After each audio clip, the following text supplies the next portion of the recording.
남편의 설득은 끈질겼습니다. 서울 아파트를 정리하고 시골로 내려가자는 말을 1년 넘게 들었어요. 아주 지긋지긋했죠. 결국 저는 두 손을 들었습니다. 아파트 매각 대금은 미국 배당 주식에 넣어두었습니다. 배당금만으로도 생활은 충분했어요. 새로 매입한 시골집은 마당이 넓고 공기의 결이 서울과는 달랐죠. 남편은 이사 첫날부터 마당 한쪽 허름한 광을 가리키며 들떠 있었습니다. 여기 정리하면 텃밭하기 딱이야. 상추, 고추, 토마토 내가 전부 심어볼게. 당신이요? 화분 하나도 말려 죽인 사람이? 그건 서울이니까 그랬지. 여긴 흙이 다르다고. 저는 피식 웃으며 고개를 저었죠. 그때까지만 해도 참 평화로웠습니다. 그날 오후였어요. 광 안에서 묵은 짐을 꺼내던 남편이 저를 불렀죠. 목소리가 평소와 달리 낮게 깔려 있었습니다. 야, 서진아, 이것 좀 와봐. 이게 뭐냐? 광 안으로 들어가니 남편 손에 작은 철제 상자가 들려 있었어요. 녹이 두껍게 쓸어 원래 빛깔조차 알 수 없었죠. 흙냄새와 쇠 비린내가 함께 올라왔습니다. 열어볼까? 녹 조심해. 파상풍 걸려. 남편이 뚜껑을 비틀어 열었습니다. 안에는 빛이 바랜 사진 한 장이 놓여 있었어요. 낯선 남녀가 어린아이를 안고 서 있는 사진이었죠. 저는 무심코 사진을 집어들었습니다. 그리고는 숨이 멎었어요. 안겨있는 아이의 얼굴이 어린 시절 제 모습과 한치도 다르지 않았죠. 눈매도 코도 입술의 선도 전부 제 것이었습니다. 이 아이, 나 아니야? 뭐? 아이, 무슨 소리야, 갑자기. 아니, 장난이 아니라 진짜 봐봐. 이 얼굴, 나잖아. 남편이 사진을 빼앗듯 가져가 한참을 들여다보았습니다. 희미한 웃음기가 얼굴에서 한 겹씩 벗겨졌어요. 아이를 안고 있는 남녀는 저도 남편도 단 한 번도 본 적 없는 사람들이었죠. 그런데 두 사람의 얼굴에는 어떤 감정도 실려 있지 않았습니다. 웃지도 찡그리지도 않은 텅 빈 눈동자였어요. 이 사람들 누구야? 나도 모르지. 한 번도 본 적 없는 사람들인데. 아이, 근데 이 아이 진짜 당신 어렸을 때랑 똑같은데? 저는 이 마을에 발을 디딘 적도 이 집에 산 적도 없었죠. 그런데 제 어린 시절 얼굴이 이 흙 속 상자 안에 잠들어 있었습니다. 마당에는 바람 한 점 없었어요. 그런데 등줄기를 타고 소름이 한 줄기 흘러내렸죠. 이게 뭐야? 제 어린 시절은 그늘이 없었습니다. 부모님은 넉넉한 살림을 꾸리셨고 저는 부족함이라는 걸 모르고 자랐어요. 원하는 것을 입 밖에 꺼내기도 전에 손에 쥐어지는 삶이었죠.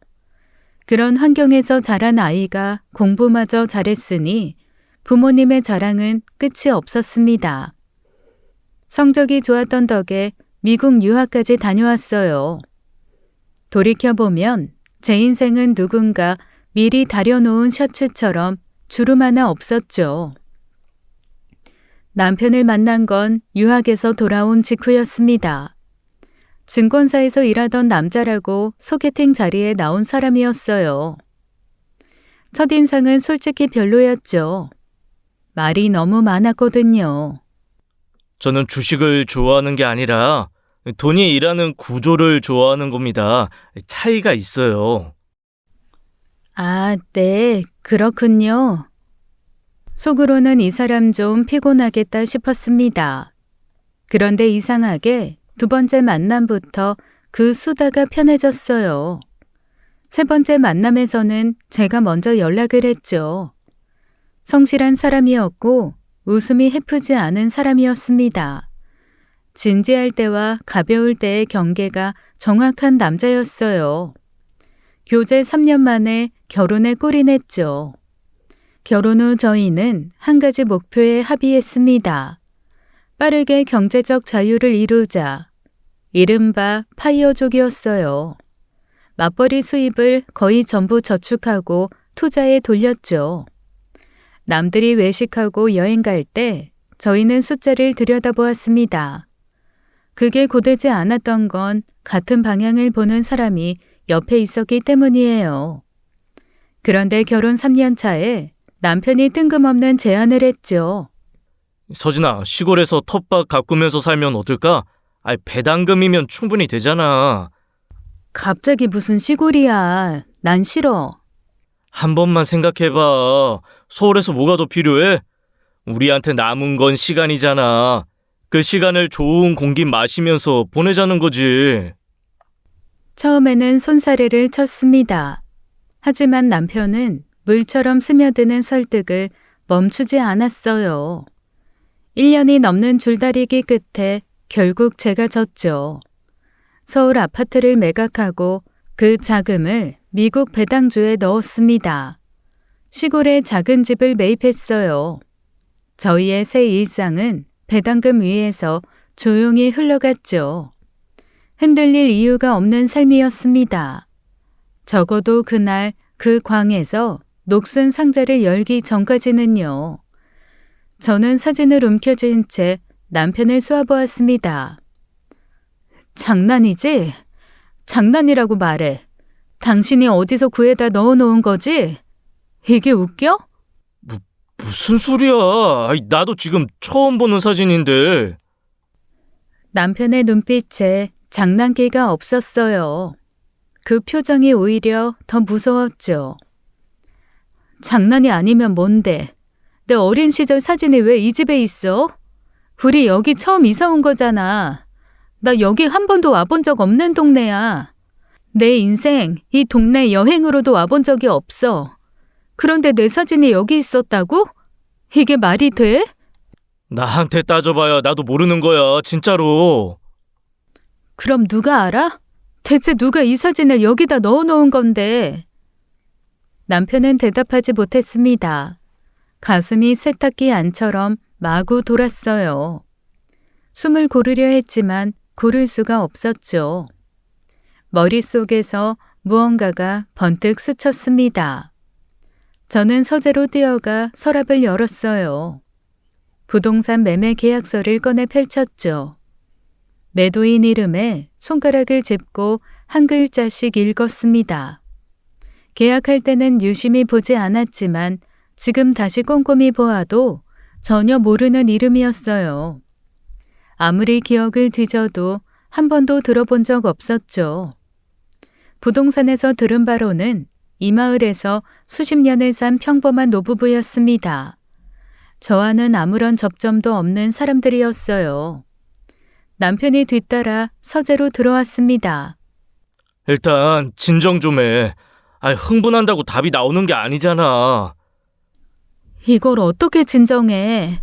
당신은 지금 이게 평범한 상황으로 보여? 내 얼굴이야. 이 사진 속 아이가 나라고. 그러니까 나도 이상하다는 거잖아. 근데 소리 지른다고 뭐가 달라져? 당신이 넣어놓은 거 아니면 대체 누가 넣어놓은 건데 모르는 사람 집 광 속에 내 사진이 왜 있냐고. 남편이 아무 말 없이 저를 바라보았습니다. 저는 사진을 남편 코앞에 들이밀었어요. 장난이면 지금 당장 말해. 지금 말하면 화는 나도 넘어가 줄 수 있어. 근데 나중에 장난이었다고 하면 그날로 끝이야. 절대 안 넘어가. 남편이 제 눈을 똑바로 들여다보며 입을 열었죠. 진짜 장난 아니야. 이게 뭔지 나도 진짜 모르겠다고. 그 목소리에 떨림이 실려 있었습니다. 장난이었다면 차라리 나았을 거예요. 남편의 눈동자 속에 제가 모르는 종류의 공포가 비쳐 있었죠. 그럼 이거 뭐야? 대체 이게 뭐냐고. 남편도 더 이상 말을 잇지 못했습니다. 사진 속 아이를 안고 있는 두 사람의 텅 빈 눈동자가 자꾸만 제 시선을 끌어당겼어요. 저는 그 사진을 내려놓을 수 없었죠. 저는 곧바로 친정 어머니에게 전화를 걸었습니다. 신호가 2번 울리기도 전에 어머니가 받으셨어요. 엄마, 나 어렸을 때 이 동네에서 산 적 있어? 지금 우리가 살고 있는 이 마을. 뭐? 무슨 소리야 갑자기? 없지. 당연히 없어. 왜? 그럼 매도인 이름 말해줄 테니까 혹시 아는 사람인지 생각해봐. 저는 계약서에 적힌 이름을 읽었어요. 전화기 너머로 어머니가 잠시 생각하는 기척이 느껴졌죠. 아니, 처음 듣는 이름인데 대체 왜 이러는 거야? 집 정리하다가 이상한 사진이 나왔어. 낯선 남녀가 어린아이를 안고 있는 사진인데 그 아이가 나야. 내 어린 시절 얼굴이랑 똑같아. 뭐? 무슨 헛소리를 하는 거야? 네가 왜 거기서 나와? 나도 그러니까 이러는 거잖아. 엄마가 직접 봐. 전화로는 설명이 안 돼. 아이고, 알았어. 비슷하게 생긴 다른 아이겠지. 너는 별걸 다 가지고. 저는 어머니의 말이 끝나기 전에 전화를 끊었습니다. 더 설명할 이유가 없었어요. 여보, 지금 당장 가자. 엄마네 바로 가자. 지금? 이 시간에? 나 이러고는 오늘 밤 못 자. 빨리. 남편은 더 묻지 않고 차키를 집었죠. 10분 뒤 저희는 고속도로에 올라 있었습니다. 남편이 운전하는 동안 저는 사진을 무릎 위에 올려놓고 다시 들여다보았어요. 미처 보지 못했던 것이 눈에 들어왔죠. 사진 한쪽이 잘려 있었습니다. 가위로 자른 것인지 찢은 것인지 단면이 고르지 않았어요.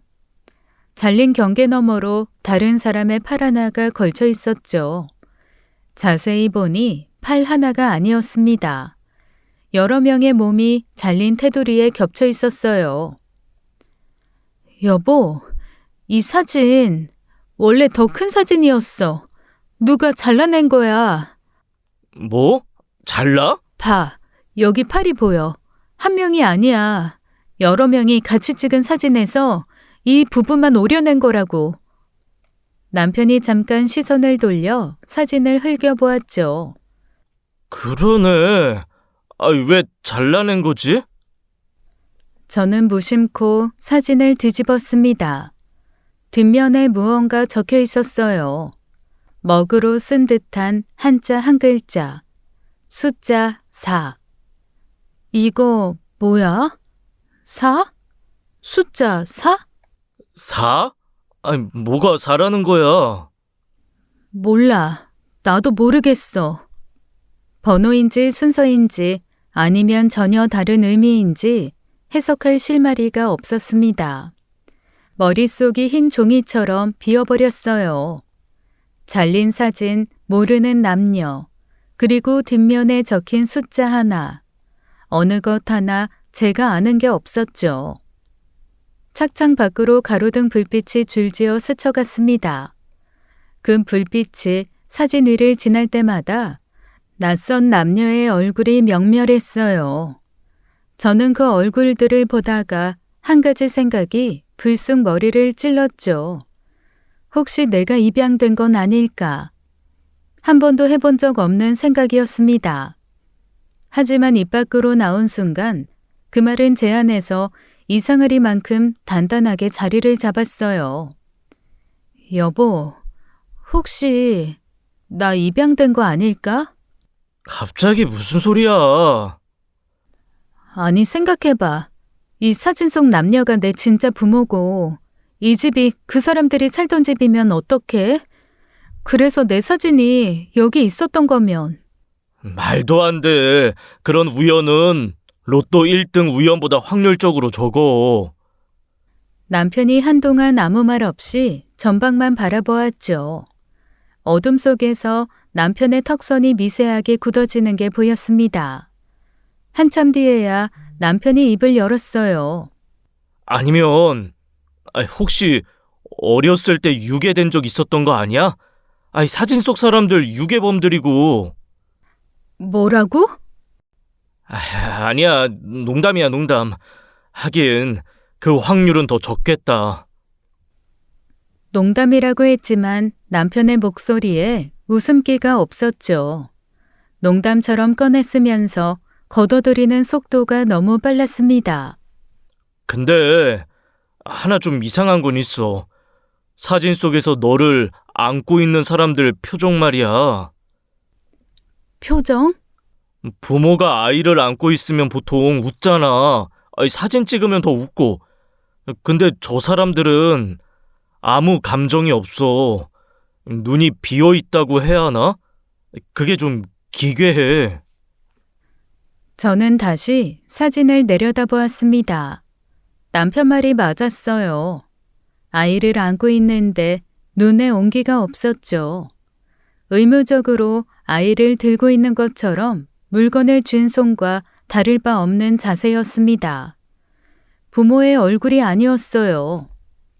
그 순간 제 안에서 전혀 다른 의심이 고개를 들었죠. 여보, 어? 이 집 당신이 골랐잖아. 그래서 부동산 매물이 한두 개도 아니었는데 왜 하필 이 집이야? 우연이야? 아니면 알고 있었어? 뭐? 내가 뭘 알고 있어?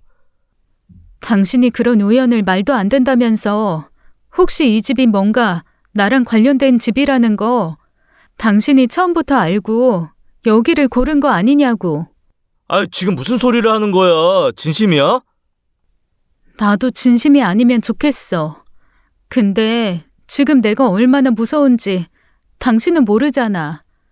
이건 진짜 말이 안 돼.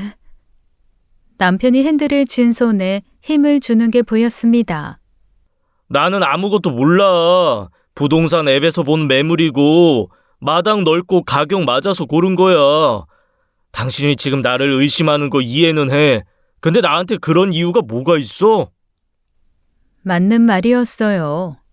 남편을 의심할 이유는 없었죠. 하지만 이성으로 납득하는 것과 불안이 가라앉는 것은 별개의 일이었습니다. 사진 속 텅 빈 눈동자 두 쌍이 무릎 위에서 저를 올려다보고 있었어요. 친정 현관에 들어서자 어머니가 놀란 얼굴로 나오셨습니다. 아버지도 거실에서 일어나 저희를 맞았어요. 너 이 시간에 웬일이니? 너 설마? 엄마, 아빠, 이것 좀 봐. 저는 테이블 위에 사진을 내려놓았죠. 어머니가 안경을 고쳐 쓰고 사진을 집어들었습니다. 이 사람들 누구니? 나도 모른다고. 그걸 묻고 싶어서 온 거야. 이 아이 좀 자세히 봐. 나 아니야? 어머니는 사진을 한참 들여다보셨어요. 그러더니 고개를 저으며 웃으셨죠. 아이고, 무슨 큰일 난 줄 알고 이 밤에 달려온 거야? 이 애는 네가 아니라 그냥 비슷하게 생긴 다른 애지. 아버지도 옆에서 사진을 가져가 보셨습니다.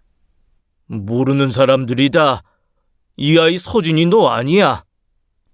두 분의 대답이 너무 빨랐어요.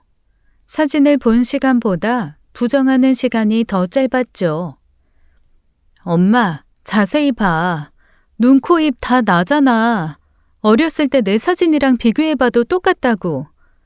세상에 비슷한 얼굴이 얼마나 많은데 이걸 가지고 이러니? 네가 너무 예민한 거야. 애들은 다 똑같이 생겼어. 쓸데없는데 신경 쓰지 마라. 고작 이런 걸로 정서방 힘들게 이 시간에 서울을 와. 아버지는 사진을 테이블 위에 도로 내려놓으셨어요. 마치 전단지를 치우듯 무심한 동작이었죠. 저는 부모님의 얼굴을 번갈아 보았습니다. 두 분 다 같은 말씀을 하고 계셨어요. 아니라고, 네가 아니라고. 그런데 그 단호함이 오히려 어딘가 어긋나 있었죠. 보통이라면 신기해하거나 웃으며 비교해 볼 법도 한데 두 분은 한사코 사진을 들여다보지 않으려고 했습니다. 어머니가 화제를 돌리듯 자리에서 일어나셨어요. 뭐 좀 먹을래?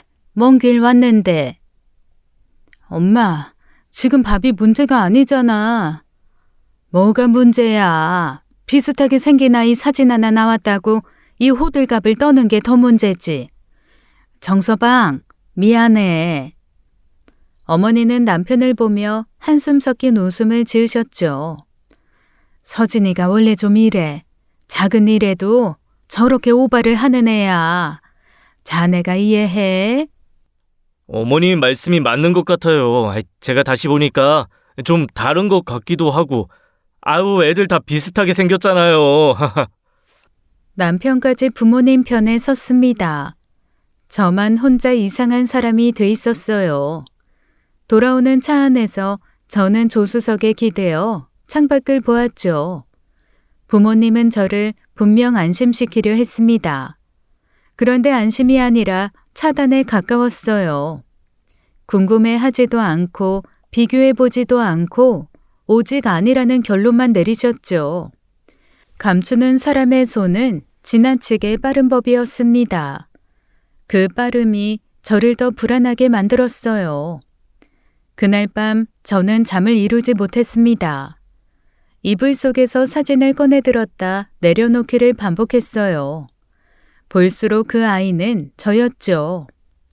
대체 이 사진이 무엇일까 한참을 고민하다가 저도 모르게 잠이 들었습니다. 다음 날 이전부터 잡혀있던 친구 모임에 나갔어요. 저는 사진을 가방에 넣어갔죠. 친구들이 커피를 시키고 수다를 떨기 시작할 때 저는 사진을 테이블 위에 꺼냈습니다. 이 사진 좀 봐봐. 이 아이가 누구 같아? 어? 서진이 너 아니야? 어렸을 때 딱 이렇게 생겼잖아. 이거 서진이 어렸을 때 너네. 눈이랑 코가 똑같아. 아닌 것 같은데. 비슷하게 생긴 다른 아이 아니야? 아니야. 이 눈매 봐. 서진이 눈매 그대로잖아. 여우는 아우 저 눈 봐. 짝 찢어져서. 두 명은 저라고 했고 한 명은 아니라고 했어요. 저는 이 사진이 어디서 나왔는지 설명했습니다. 뭐? 시골집 광에서? 그게 무슨 소리야? 소름 돋는다. 진짜 기괴하다. 부모님은 뭐래?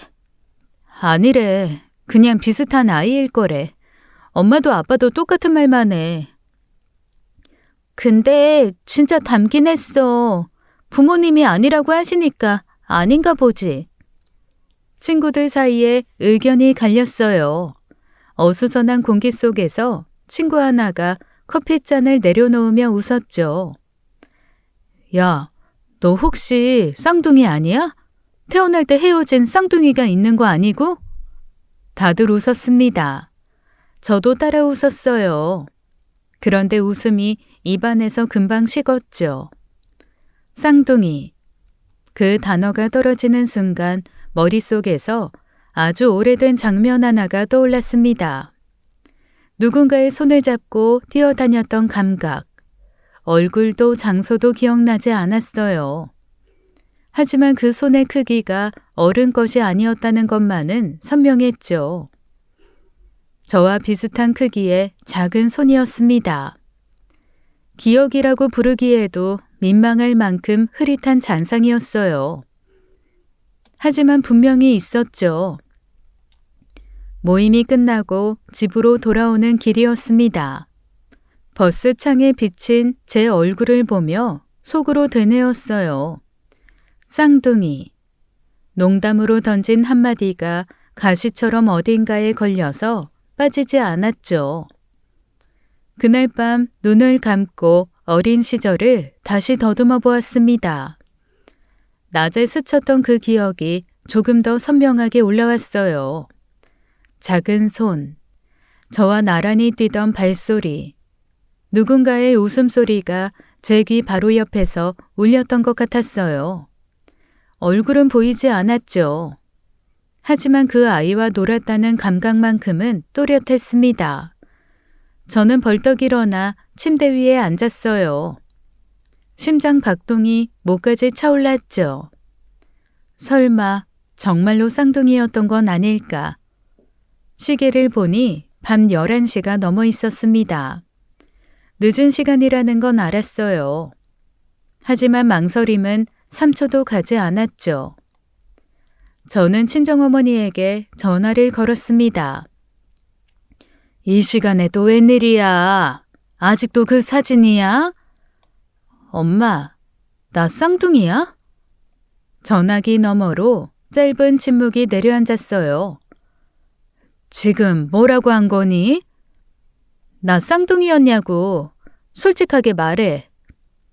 아이고, 한심해서 말이 안 나온다. 말이 안 나와. 너 그 사진 하나 가지고 아직도 이러고 있는 거야? 쌍둥이는 무슨 쌍둥이야. 제발 이상한 소리 좀 그만해라. 엄마, 나 어렸을 때 누군가랑 같이 뛰어놀았던 기억이 있어. 아주 희미한데 분명히 있다고. 그게 뭔 상관이야. 동네 애들이랑 놀았겠지. 동네 아이가 아니었어.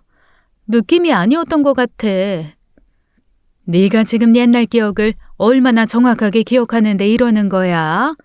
3살, 4살 때 기억이 정확할 리가 없잖아. 제발 그만 좀 해. 엄마도 피곤해. 어머니의 목소리에 짜증이 묻어 있었어요. 하지만 짜증 밑에 다른 무언가가 깔려 있는 것 같았죠.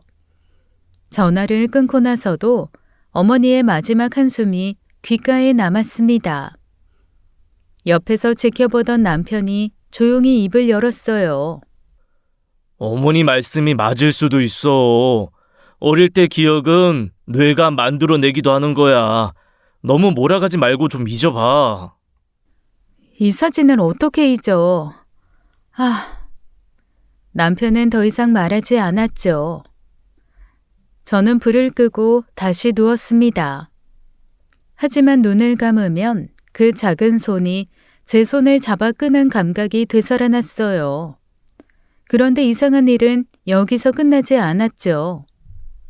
며칠 뒤 예고도 없이 친정 부모님이 시골집에 나타나셨습니다. 차에서 내리시는 모습을 보고 저는 놀랐어요. 한 번도 먼저 내려오신 적이 없는 분들이었죠. 어머니가 거실에 앉자마자 운을 떼셨습니다. 엄마가 요즘 잠이 안 와. 젊은 사람들이 이런 시골에 파묻혀 사는 게 아무래도 마음이 편치가 않아서. 갑자기? 갑자기 무슨 말이야. 우리 잘 살고 있는데.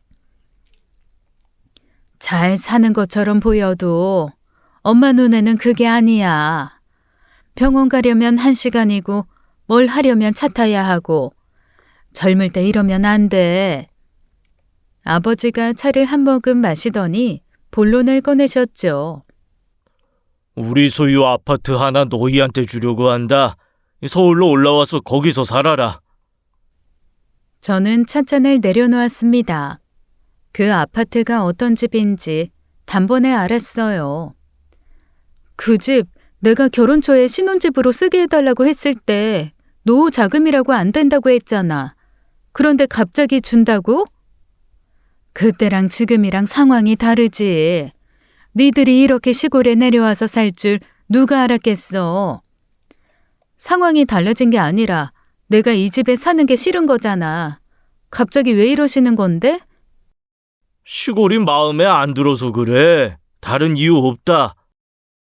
저는 부모님의 얼굴을 번갈아 보았죠. 두 분의 시선이 미묘하게 흔들리고 있었습니다. 혹시 이 집에서 나온 그 사진 때문에 그러는 거야? 아이고, 또 그 사진 타령이야? 아니라니까. 그런 것과 아무 상관없다. 그냥 부모 마음이 그렇다는 거야. 아닌 게 아닌데. 두 분은 손사래까지 치셨어요. 하지만 부정이 과할수록 그 안에 담긴 것의 무게가 드러나는 법이었죠. 어머니가 마지막 한마디를 덧붙이셨습니다. 세입자한테는 이미 전세 연장이 안 된다고 말했으니까 걱정 말고 올라와서 살면 돼. 뭐? 세입자한테 벌써 말했다고? 어머니, 저희한테 먼저 얘기도 안 하시고 세입자한테 통보를 하신 거예요? 서진이 성격에 좋다고 할 리가 없으니까 우리가 먼저 정리해 놓은 거지. 나중에 너희도 고맙다고 할 거다. 저와 남편은 서로를 바라보았어요. 할 말이 없었죠. 이건 제안이 아니라 이미 짜여진 통보였습니다. 부모님이 돌아가신 뒤 저는 남편 옆에 앉았어요. 이게 사진이랑 상관없다는 게 말이 돼? 평생 안 주던 아파트를 갑자기 주겠다고 하면서 세입자한테 미리 말까지 해놓고?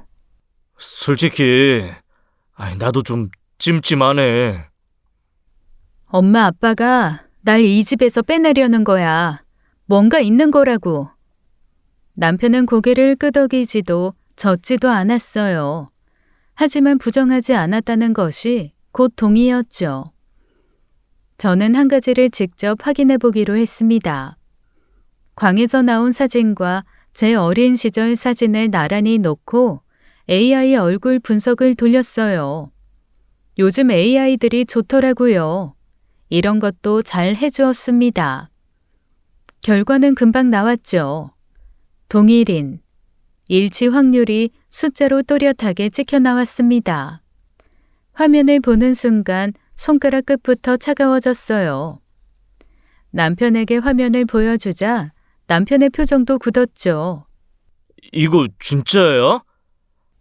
내가 아니라더니 비슷한 아이라더니 AI는 같은 사람이래. AI들 오류 많아.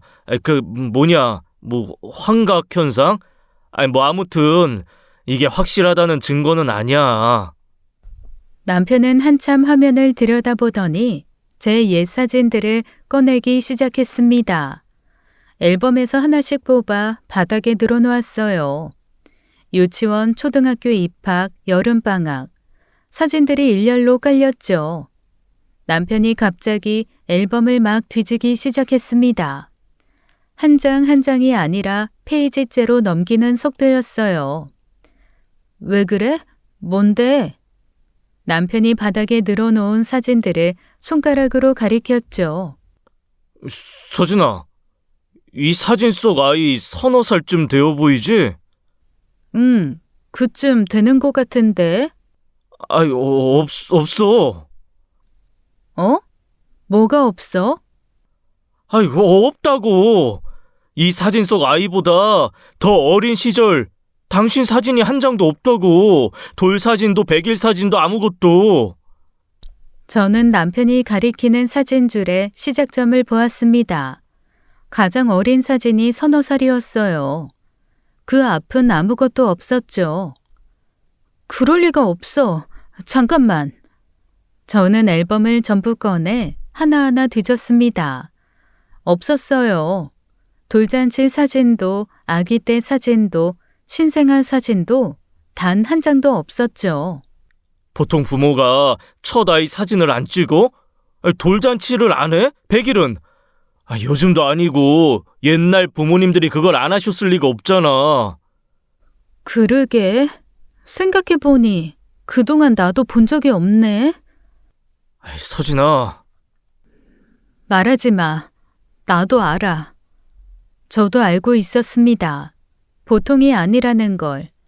하지만 그걸 인정하는 순간 제 발밑의 땅이 무너질 것만 같았어요.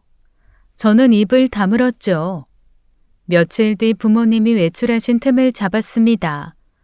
저는 몰래 친정집을 찾았어요. 혹시라도 우리 집 앨범에 없는 사진이 친정에는 있을 수도 있다는 마지막 기대였죠. 안방 장롱을 열고 옛 앨범을 전부 꺼냈습니다. 먼지가 쌓인 표지를 넘기며 한 장씩 확인했어요. 유치원 소풍, 5살 생일, 4살 겨울. 거기서 끊겼죠. 그 이전은 텅 비어 있었습니다. 백일도 돌도 아무것도 없었어요. 제 사진은 마치 서너 살에 갑자기 이 세상에 나타난 아이처럼 시작되고 있었어요. 앨범을 내려놓은 손이 걷잡을 수 없이 떨렸죠. 그 뒤로 며칠을 잠도 제대로 자지 못했습니다. 밥을 먹다가도 설거지를 하다가도 머릿속에서는 같은 질문이 돌고 또 돌았어요. 나는 대체 누구의 아이인가? 답을 모르는 것이 아니라 바로 그 답이 두려운 것이었죠. 결국 저는 남편 앞에 마주 앉아 입을 열었습니다. 여보, 나 유전자 검사 할 거야. 엄마 아빠 몰래. 뭐? 에이, 유전자 검사까지? 그렇게까지 할 필요가 있어?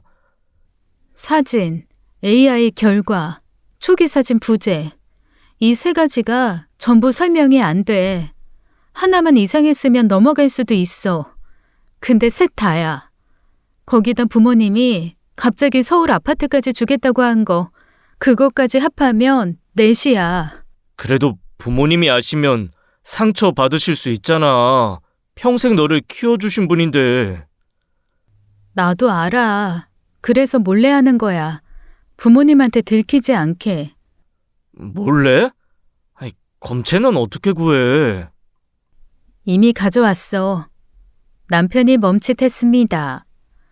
저번에 친정 갔을 때 부모님 칫솔 하나 가져왔어. 아이, 서진아. 나도 이러고 싶지 않아. 근데 이대로 모른 척 살 수가 없어. 매일 밤 눈만 감으면 그 사진이 떠올라. 더 이상 못 버텨. 남편은 한참 저를 바라보다가 고개를 끄덕였어요. 더 말리지 않았죠. 제 눈에 어떤 것이 담겨 있는지 읽은 것 같았습니다. 저는 제 구강세포 검체와 부모님 칫솔을 함께 유전자 검사기관에 접수했어요. 결과까지 2주. 14일이 그렇게 길 수 있다는 걸 그때 처음 알았죠. 밤마다 잠을 설쳤습니다. 천장을 보고 누워있으면 어린 시절의 장면들이 슬라이드처럼 지나갔어요. 아버지가 제 손을 잡고 걸었던 산책길, 어머니가 도시락을 싸주시던 새벽. 아직 결과도 안 나왔잖아. 너무 미리 걱정하지 마. 걱정이 아니야.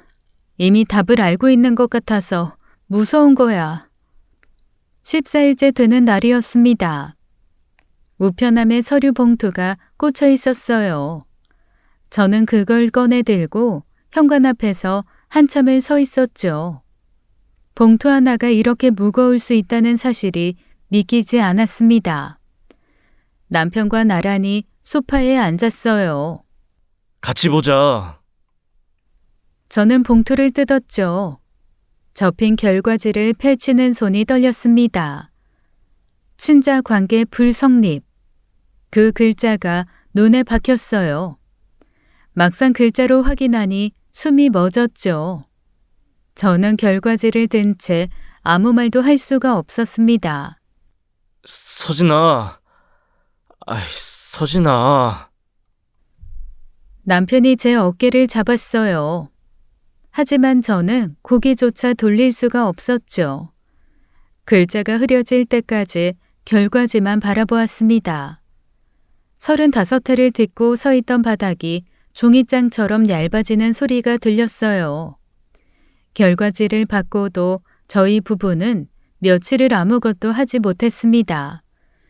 부모님에게 이걸 들이밀어야 하는 건지 판단이 서지 않았어요. 검사 결과는 사실이지만 그 사실이 부모님에게 어떤 상처가 될지 가늠할 수 없었죠.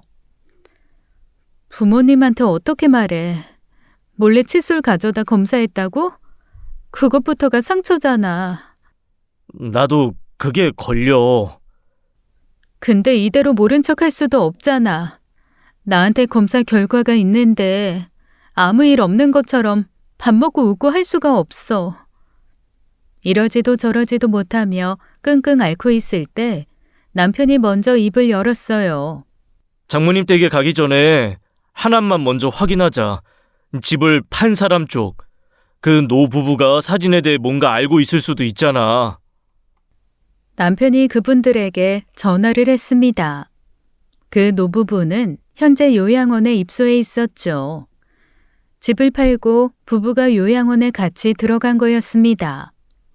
저희는 다음 날 바로 요양원을 찾아갔어요. 면회실에 나온 노부부는 상당히 고령이었죠. 팔순을 훌쩍 넘긴 것이 한눈에 보였습니다. 제 나이를 생각하면 이분들이 친부모일 수는 없었어요. 저는 사진을 꺼내 노부부 앞에 놓았죠. 혹시 이 사진 속 사람들을 아세요? 할머니가 안경을 쓰고 한참 들여다보셨습니다. 모르는 사람들인데 이 사람들이 누구야? 혹시 자녀분들이 아니신가요? 우리 자식들? 아니야, 전혀. 할아버지는 황당한 표정으로 핸드폰을 꺼내 자녀들 사진을 보여주셨어요. 사진 속 남녀와는 전혀 다른 얼굴이었죠. 솔직하게 말씀드릴게요. 이 사진이 어르신들이 파신 그 집 광에서 나왔어요. 철제 상자 안에 들어있었습니다. 그 집에서? 광에서? 우리가 거기서 30년을 넘게 살았는데 그런 건 본 적도 없어. 광은 농기구 넣어놓는 데였지 상자 같은 건 없었어. 저는 고개를 끄덕였지만 실마리는 더 풀리지 않았어요. 오히려 미궁이 한 겹 더 깊어진 것 같았죠. 요양원을 나서며 남편이 조용히 말했습니다. 대체 누가 그 사진을 거기다 넣은 거야? 모르겠어. 진짜 하나도 모르겠어.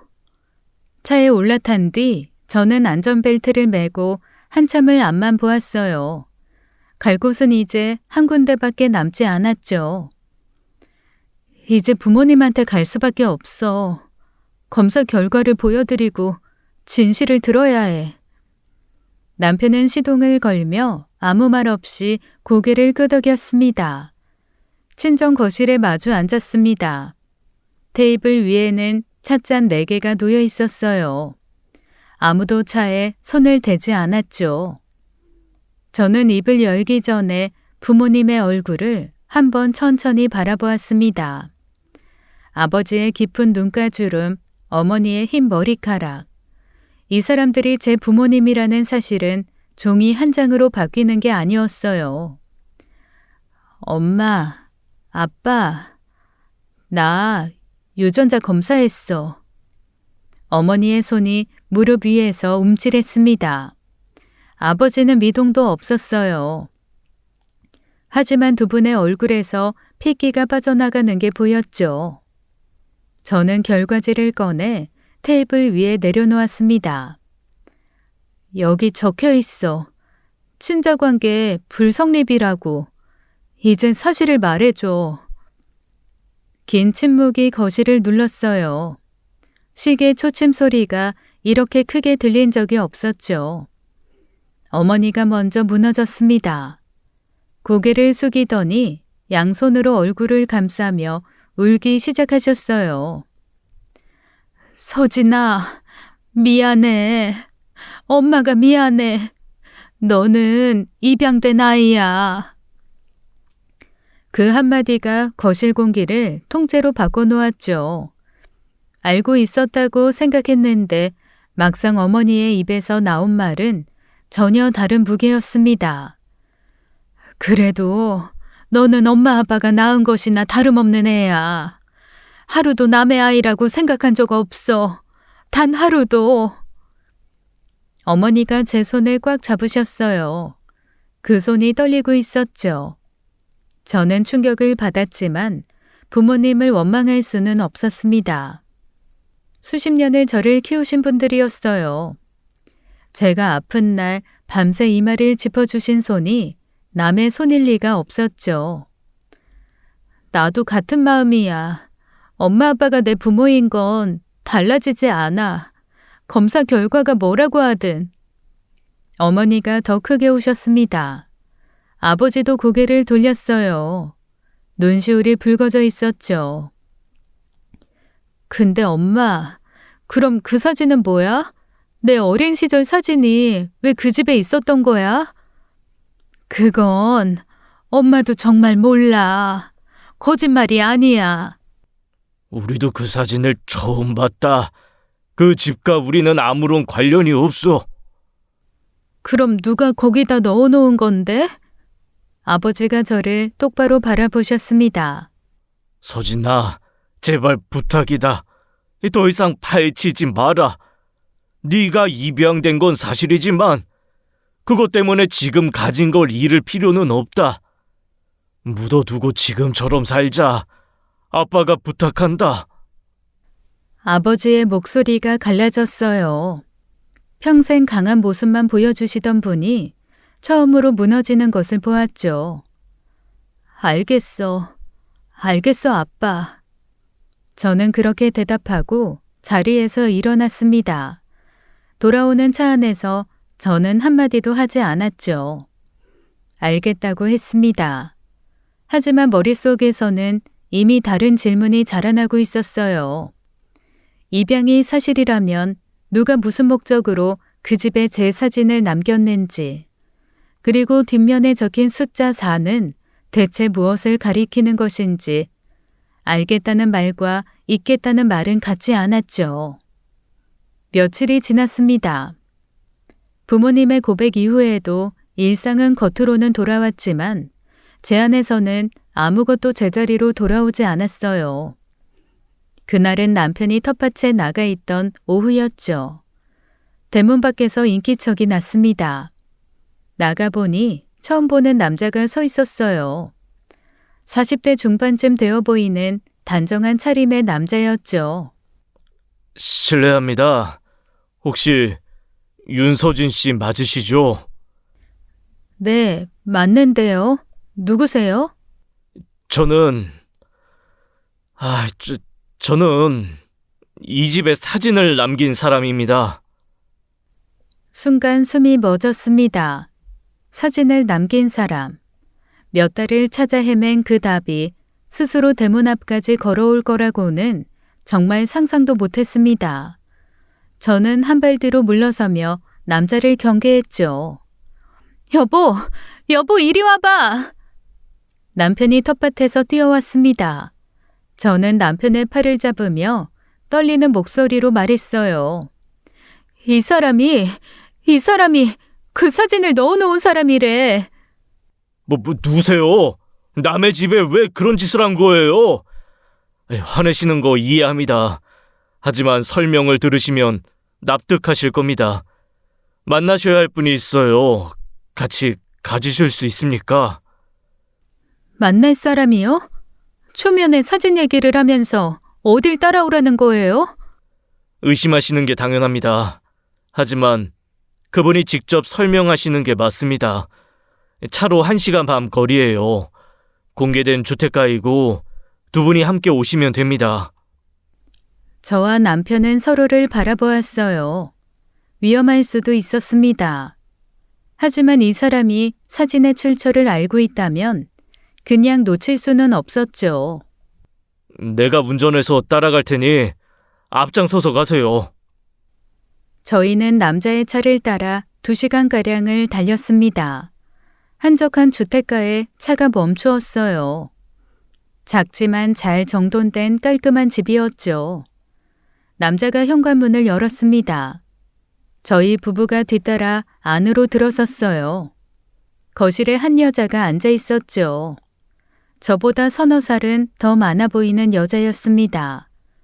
여자가 고개를 돌려 저를 보았어요. 그 순간 여자의 눈이 크게 떠졌죠. 의자를 밀며 벌떡 일어났습니다. 그리고는 남자에게 돌아서며 소리를 질렀어요. 미쳤어? 왜 데리고 온 거야? 내가 하지 말라고 했잖아. 당신이 매일 밤 사진 보면서 울잖아. 그러면서 왜 숨기려고 해? 우리 잘못도 아닌데 왜 당신이 숨어 사는 건데? 그건 내가 결정할 일이야. 내가. 그렇게 보고 싶어 하면서 왜 또 헤어지려고 해? 왜 또 혼자서 버티려고만 해? 여자의 입술이 파르르 떨렸어요. 더 이상 말을 잇지 못하고 고개를 떨구더니 눈물이 쏟아졌죠. 저는 두 사람의 대화를 들으며 온몸이 얼어붙는 것을 느꼈습니다. 저기요, 이분 누구예요? 저를 왜... 남자가 저를 똑바로 바라보며 천천히 입을 열었죠. 이 사람은 당신 친언니입니다. 네? 언니요? 앉으시죠. 길어질 이야기예요. 저희 부부는 소파에 나란히 앉았어요. 맞은편에는 아직 눈물이 마르지 않은 여자가 고개를 숙이고 있었죠. 제 소개부터 하겠습니다. 저는 한서준이라고 합니다. 이 사람은 제 아내 최수련이고요. 그리고 이 사람이 서진 씨 친언니입니다. 언니라고 하셨는데 그게 도대체 무슨 뜻이에요? 정확하게 설명 좀 해주세요. 서진 씨가 알고 계신 건 양부모님 아래에서의 기억입니다. 남자의 목소리는 차분했지만 단어 하나하나에 무게가 있었어요. 어린 시절 서진 씨와 수련이는 같은 곳에서 함께 살았습니다. 그 말이 떨어지는 순간이었죠. 머릿속에서 오래된 장면 하나가 선명하게 되살아났습니다. 작은 손을 잡고 뛰어다녔던 감각, 얼굴 없이 남아있던 그 기억 속의 아이. 그 아이가 바로 지금 제 앞에 앉아 울고 있었어요. 수련이는 서진 씨보다 4살이 많았습니다. 그래서 그때의 기억이 서진 씨보다 훨씬 선명해요. 수련이는 동생을 단 한 번도 잊은 적이 없었습니다. 그 같은 곳이라는 게 어디예요? 남자가 잠시 말을 멈추었어요. 언니가 고개를 들어 저를 바라보았죠. 언니가 떨리는 목소리로 입을 열었습니다. 나는 거기서 나간 뒤에 한 집으로 보내졌어. 입양을 간 거예요? 그럼 저희가 보육원에 있었어요? 아니, 그곳은 보육원 아니었어.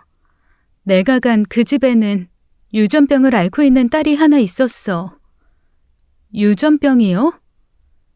신장이 안 좋았대. 난 그 집에서 밥 먹고 학교 다니고 평범하게 자랐어.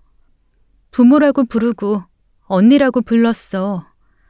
그리고 20살이 되자마자 검사를 받았지. 적합 판정이 나왔고 난 당연히 내 신장 하나를 언니라고 부른 그 사람한테 떼어줬어. 신장을 이식해 준 거예요? 그래. 그게 끝이었어. 이식 수술이 끝나고 회복되자마자 그 집에서 나가라고 했어. 짐 싸라고. 더 이상 네가 있을 이유가 없다고. 난 그렇게 쓸모가 끝난 거지.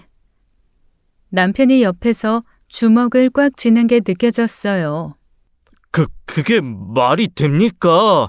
아이, 사람을 키워놓고 신장을 빼앗아가고 내쫓아요? 말이 안 되지. 근데 그게 내 인생이었어. 저는 아무 말도 할 수 없었죠. 입술이 바짝 말라 목이 타들어가는 것 같았습니다. 수련이가 거리에서 떠돌다가 저를 만났습니다. 사실 제가 경찰입니다. 수련이 과거를 알게 된 뒤에 함께 어린 시절 기록을 추적하기 시작했어요. 나는 네가 걱정됐어. 나처럼 어딘가로 보내졌을 텐데 혹시 나보다 더 끔찍한 데로 간 건 아닌지 그 생각에 잠을 잘 수가 없었어. 추적이 쉽지 않았습니다. 수년이 걸렸어요. 그리고 마침내 서진 씨를 찾아냈습니다. 그래서 그 사진을 우리 집에 넣어둔 거예요? 네. 서진 씨가 그 집으로 이사한 걸 알게 됐고 사진을 남겨두면 언젠간 발견하실 거라고 생각했습니다. 그런데 아까 끔찍한 곳이라고 했잖아요. 그게 무슨 뜻이에요? 우리가 살았던 곳이 대체 뭐였냐고요?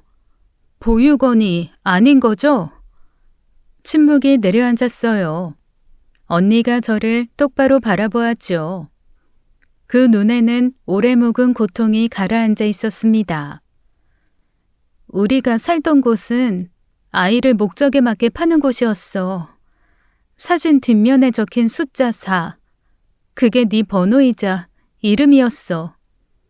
거기서는 아이들을 이름이 아니라 번호로 불렀거든. 저는 자리에서 벌떡 일어났습니다. 잠깐만요. 잠깐. 그 얘기가 사실이라고 해도 우리 부모님은 절대 그런 분들이 아니었어요. 저를 사간 사람들이 아니라고요. 언니가 천천히 고개를 끄덕였어요. 알아. 나도 그거 알아. 널 찾고 나서 바로 연락하지 않고 포기한 이유가 그거였어. 서진 씨를 찾아낸 뒤에 수련이는 먼저 서진 씨 부모님을 조사했습니다. 접촉하기 전에 어떤 사람들에게 보내줬는지 확인해야 했으니까요. 우리 부모님을 조사했다고요? 네.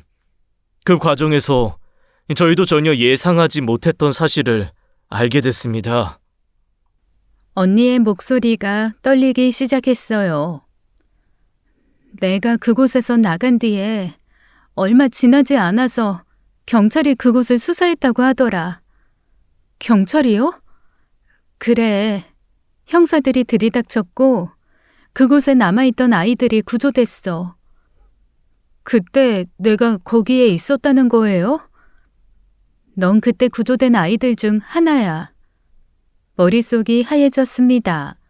저는 다시 소파에 주저앉았어요. 그리고 너를 직접 구해준 사람이 언니가 눈물이 그렁그렁한 눈으로 저를 바라보았죠. 네 아버지야. 지금 네가 아버지라고 부르는 그분. 뭐라고요? 네 아버지는 그곳을 수사해서 급습한 팀에 있었고 직접 안으로 들어가서 아이들을 구해냈어. 그중에 네가 있었던 거야. 저는 아버지의 얼굴을 떠올렸어요. 과묵하고 강하고 쓸데없는 데 신경 쓰지 말라던 그 목소리. 더 이상 파헤치지 말라고 부탁하시던 그 떨리는 눈빛. 그 모든 것이 다른 의미로 다시 읽혔죠. 아버지는 다 알고 계셨습니다. 제가 어디서 왔는지, 그곳이 어떤 곳이었는지. 그래서 절대 파헤치지 말라고 하신 것이었어요. 제가 그 진실과 마주하는 것이 두려우셨던 거였죠. 아빠가 날 구한 거였어? 그래, 널 구한 사람이 널 키운 사람이야. 저는 두 손으로 얼굴을 감쌌습니다. 눈물이 손가락 사이로 흘러내렸어요. 나는 그 사실을 알고 나서 연락하는 걸 포기했어. 내가 나타나면 네 삶이 무너질 것 같았거든. 너는 좋은 부모 밑에서 잘 자랐고 좋은 사람 만나서 행복하게 살고 있었으니까. 거기에 내가 끼어들면 전부 깨질 것 같았어. 미안해.